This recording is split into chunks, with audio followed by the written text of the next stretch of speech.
With that recent 24-hour outage in the PlayStation Network, which disabled the ability for digital games to be played, leading me to thank my backup disc collection, what do you think the future may hold to prevent this? Could we buy and store our digital licenses locally in some other non-Blu-ray disc media? Or do we have to live with constant online DRM verification forever and all time? A local solution would also allow us to preserve and play old digital games when all gaming stores and their DRM APIs go offline. So it was a bit of a wake-up call, right, John? That PlayStation outage. I mean, it was like a day or so, 18 hours, I believe. But even so, a lot of people were quite rightly very unhappy. The concept that you pay money for a game that you can't play, not great. You can set, of course, your PlayStation to home console, which should work. But even so, what do you think? Well, I mean, it's not about the 18 hours. It just highlights the weakness in the system that when that goes down, it's over.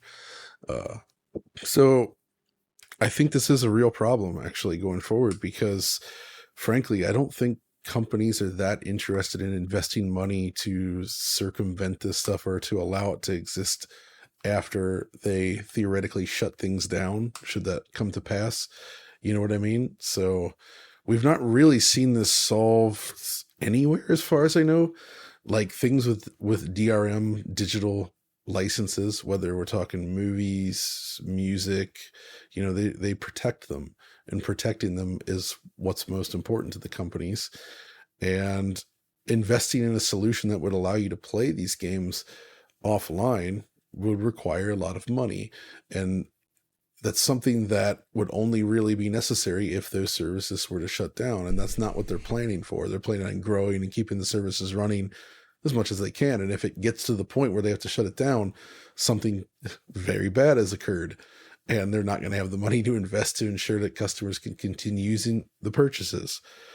So cynically speaking, I do have a lot of concern that if we go all in on this digital stuff on closed platforms, closed being the key issue here, we're going to end up with a situation where stuff is just gone, inaccessible, which is why I've been kind of against the push towards full digital.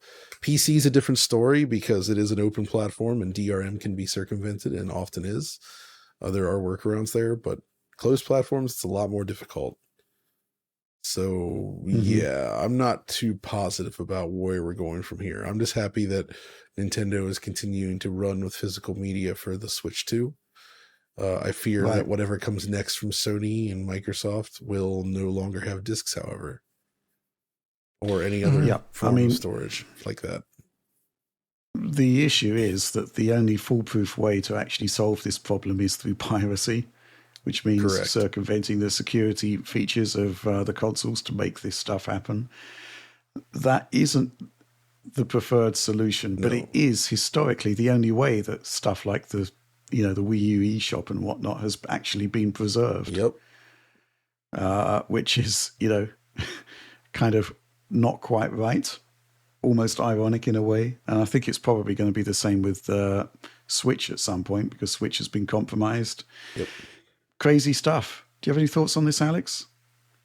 Yeah, no, I just really like the emphasis about John saying, PC platform openness is the only reason we can get around this. And I thought about recently how I was playing old games and some of them have like, Steam DLL workarounds and things like that. If you want to play them on old PCs. And I was like, wow, it's amazing that I'm grateful that I can do that. It's a shame that they had the DRM in the first place, of course, but due to ingenuity of other human beings, we have the ability to still play games when things go offline.